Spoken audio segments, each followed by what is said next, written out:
Hello everybody, welcome back as ever to Dungeon Maker here on the World of Madness server.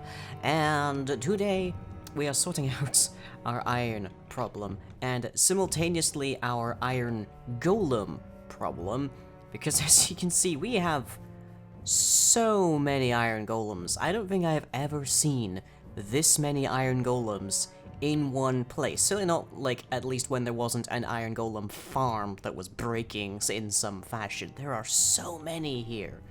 Criminy. And, there's not really anything for them to do on this island. Literally all of our, like, literally everywhere that a mob can spawn is a completely controlled environment where the villagers are at no risk. So the iron golems are just nuisances more than anything else, but they seem to just keep popping up. So we're gonna try and deal with them today. Now, somebody suggested that they might be spotting the occasional zombie here. I know they will attack baby zombies in here, and then maybe the villagers seeing the zombies there causes them to panic, and that causes iron golems to spawn. I'm not really 100% certain why we have so many of them. I think it's more something to do with just the way the village is currently laid out, because it's I think it's actually technically two villages. There's beds down there, there's beds up here, and I think they're just positioned right that they actually end up being that they end up being like separate things. Oh, hey Marsh, how you doing? Marsh is our mending villager, and now sells looting too. Ooh, that's actually quite convenient. And for a single book, he'll give me an emerald. Ah, interesting. Wait, why you after? Oh, hey, speaking of which, books. What we got here? June 29th. Okay, let me just, Marsh's journal. Oh, hey, you've been writing a book? Nice. And it's fine. I just want to look it over. Is all. I'm just curious. Let me just get out of the. Oh, hey, Farver. Gray, you're looking nice. Let's see. June 29th, 1262. Oh, is that the year? Huh. The Mycelial Island. A stranger has come across the ocean. Speaking of that, the island in need of settlers. Oh, so that's how you spell it. Huh. It's peaceful, is lacking in enrichment, and I find myself curious. New beginnings, June 30th. Travel unceremoniously. Look, I'm aware it was not the most, like, graceful of transports. There wasn't much I could do there. Little flora or fauna, well, clearly not anymore. The ground is coated in strange fungal tissue that exudes spores constantly. Stranger assures us, I have a name, assures us that this will be removed swiftly and has made good his promise to his possibly fungus by natural grim concerns, but I've been cleared of fungus, yada yada. Stranger has a compelling knowledge of engineering and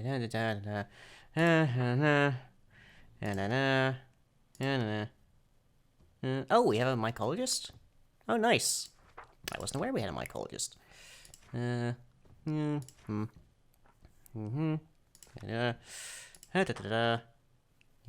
Oh, yep. The island, like Cat's Paw with the lighthouse. Yes, I remember that.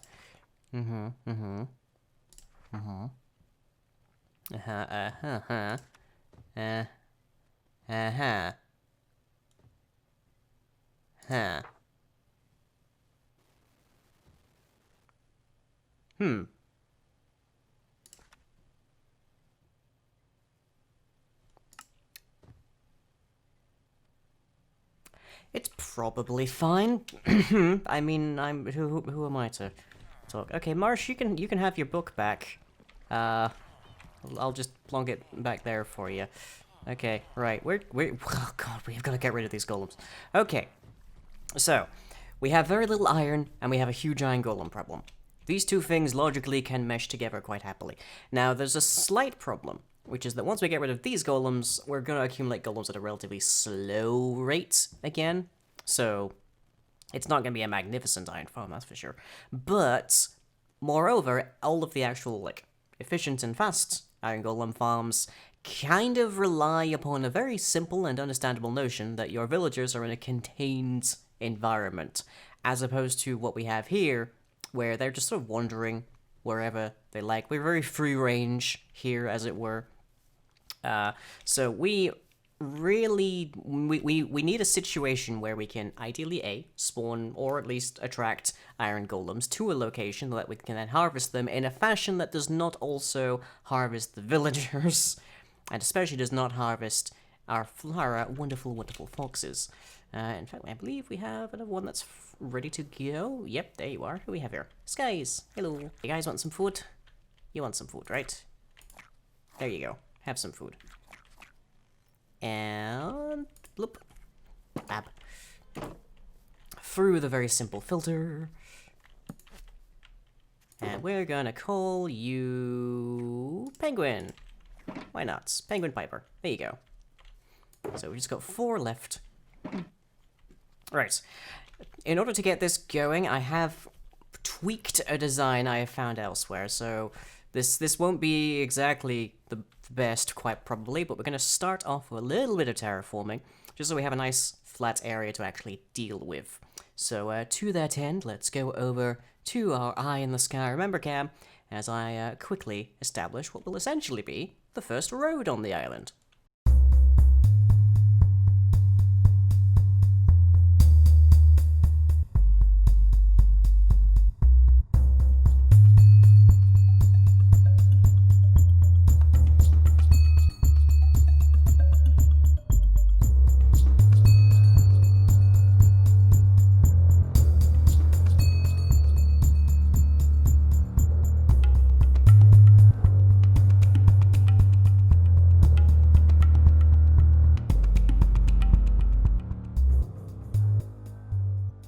And one quick little time lapse is there, and we now have a fairly simple... I'd prefer this to have a bit more, like, detail into it, rather than just being mostly flat stone. So maybe to add some, like, bits of bumps around the sides, add some stairs in here for a bit more visual depth, that kind of thing. But it's fine, this is not the main thing that we're working on today. So now that we've gotten this, we have... firstly, we have a bit more space to work with. Secondly, we have a bit more of an idea of where our villagers and our iron golems and such are going to be moving. And for the design I have in mind, it basically involves a 3-block wide pit. So having that be on a road's intersection is kind of convenient for our purposes there.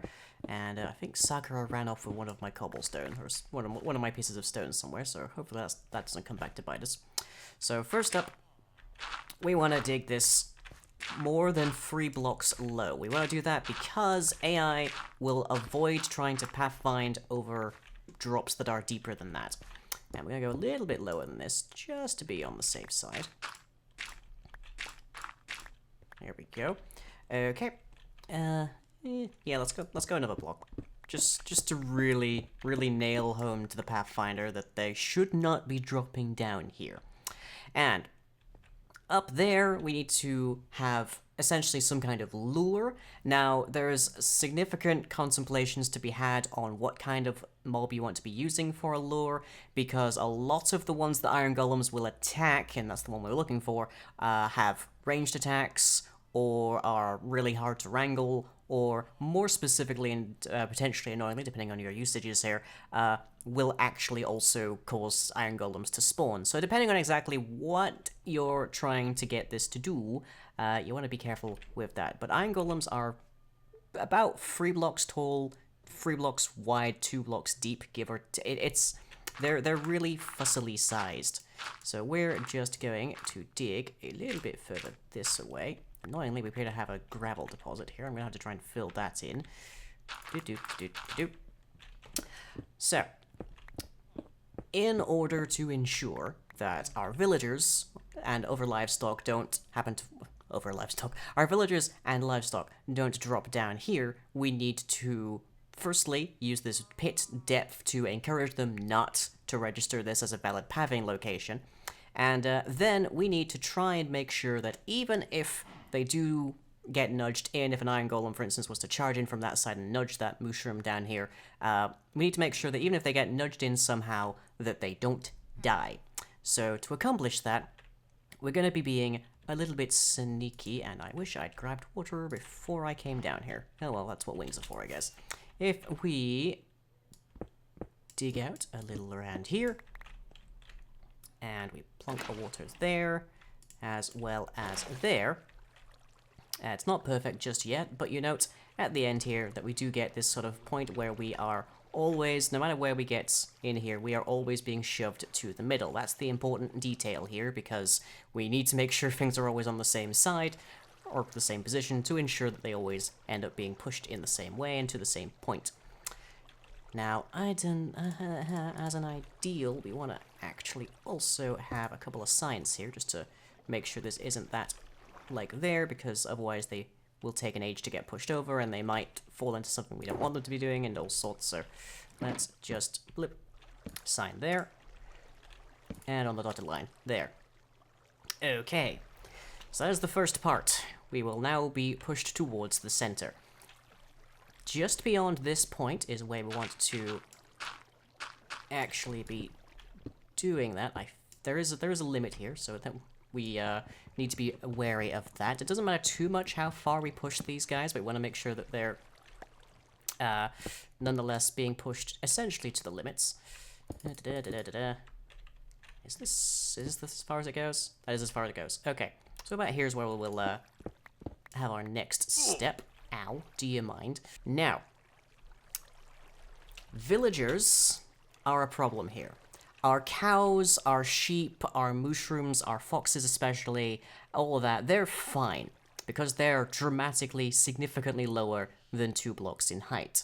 Villagers, however, are significantly taller. They are closer to 2 blocks in height, and that means that if we have something like lava at the end here, and they bob even the slightest bit, they're going to jump into the lava, and they're going to die.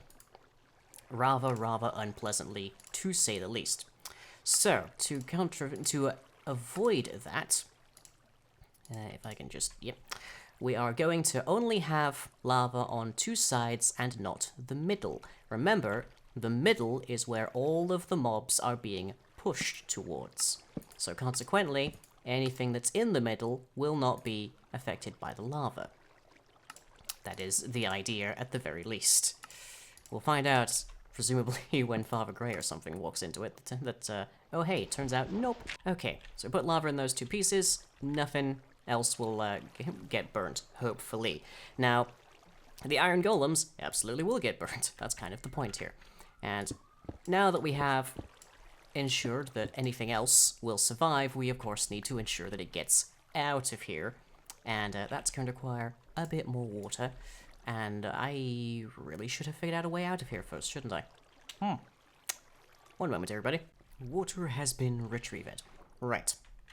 So down here, where it's now a slight bit of a mess, we need to actually move our mobs. Now, if we go here and build ourselves a water elevator, they'll get shot up outside of the mountain. So we don't really want that. We ideally want to be pushing them away from here, but still towards something resembling an actual structure, so that they don't just pop up out of a water piece in the middle of nowhere. Theoretically, actually, that way down the road would be better, or maybe this way. But for right now, at least we'll settle for just having them being up there. It's not a huge problem if they're up there. And let me just block that so we have a bit more control down here. Okay.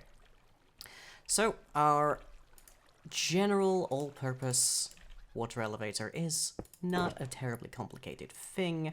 The very distinct thing you need to be careful of, I should be very clear there, when you're making such a water elevator as this, is that the level of water at the end is extremely important.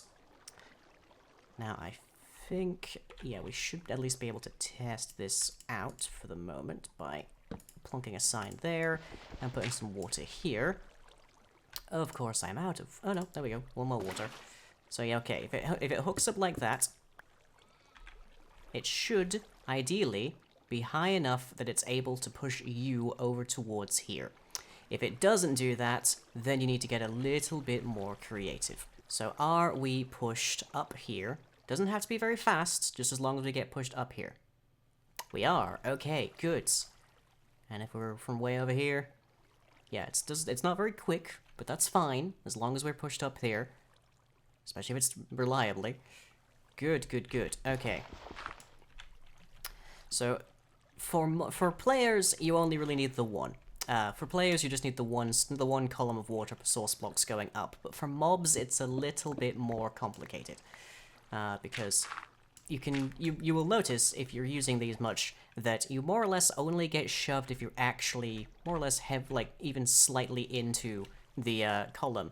But our mobs at that point will be up out of this water and they will no longer be getting pushed to the side. Players, of course, know that if they hit a block at the ceiling, they need to go to the left or whatever.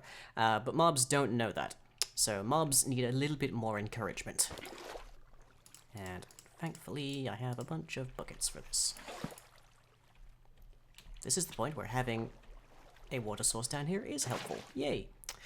So we want to pretty much just go all the way up until such time as we hit the surface, adding signs and water sources as we go. And this, though it's certainly still one of the most reliable and easy to make means of transporting mobs, is nonetheless going to take me a minute. Just heading back from the mine with a couple of buckets of lava as well as the requisite soul sand.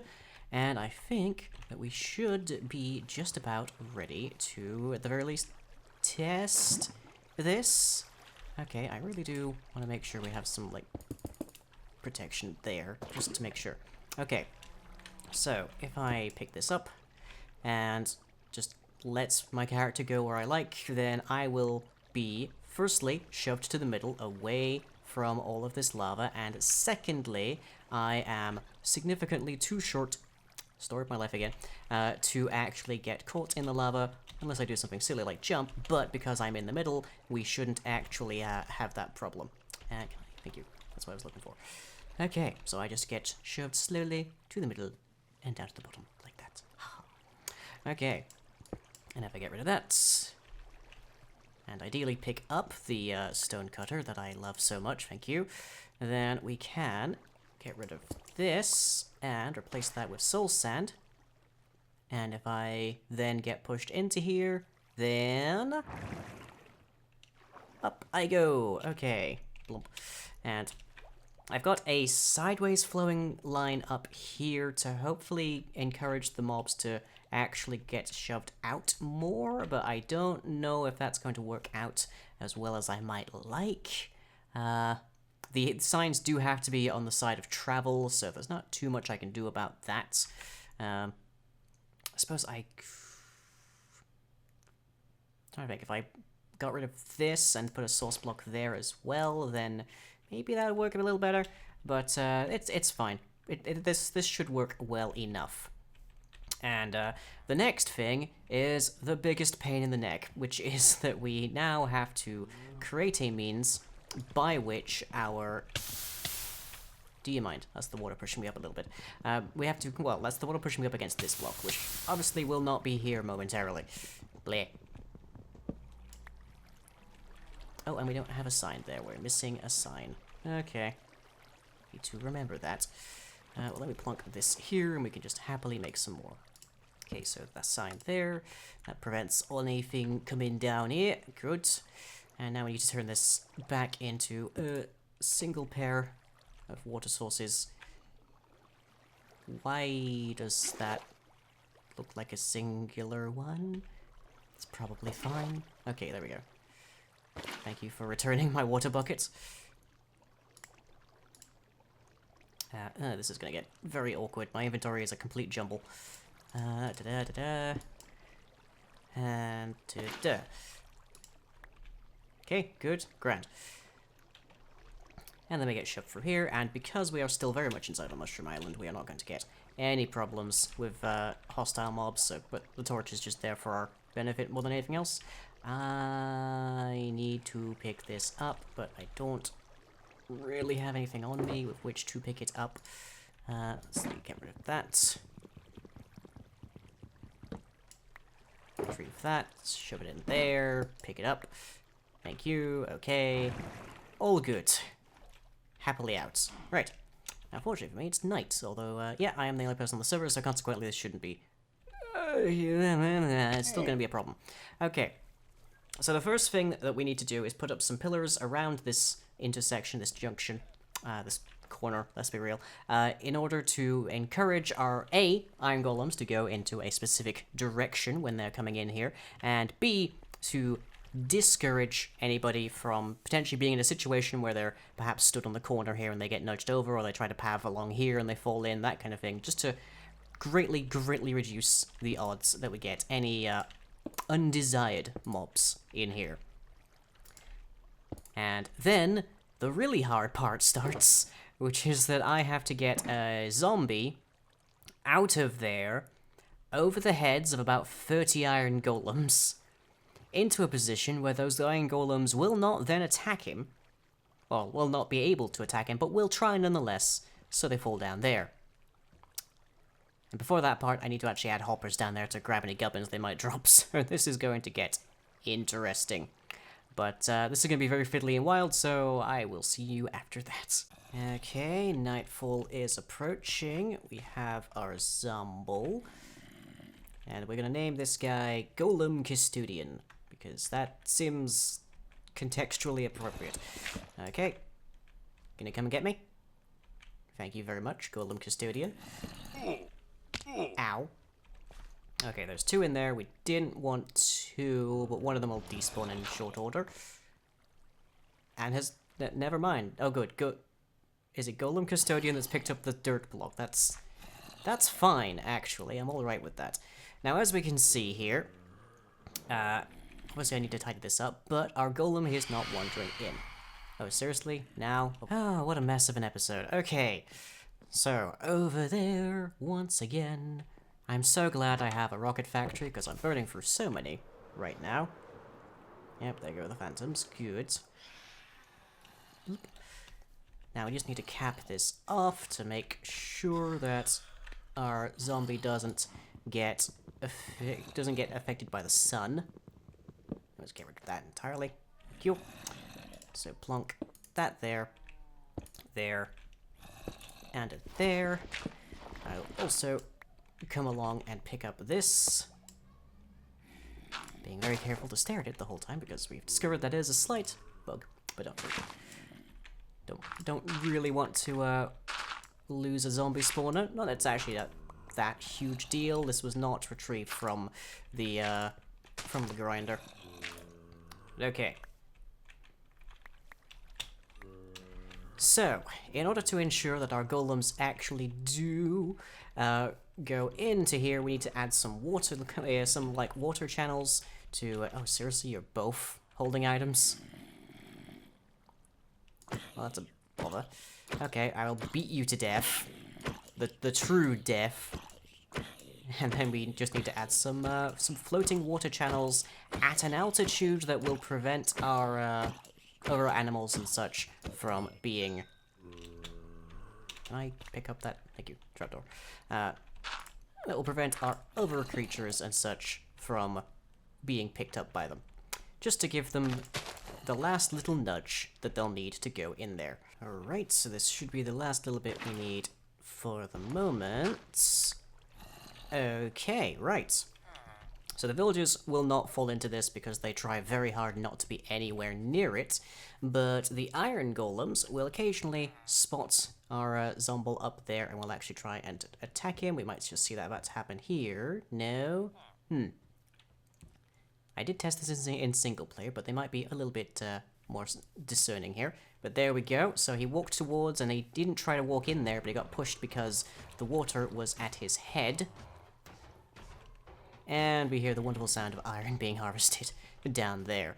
So I'd like to figure out how to make this guy silent. I don't know if that's a thing we have on the server, but it'd be nice at the very least. This should at the very least serve to somewhat reduce the iron golem numbers around here. I think I do need to add a water line over here because I have had a couple over here.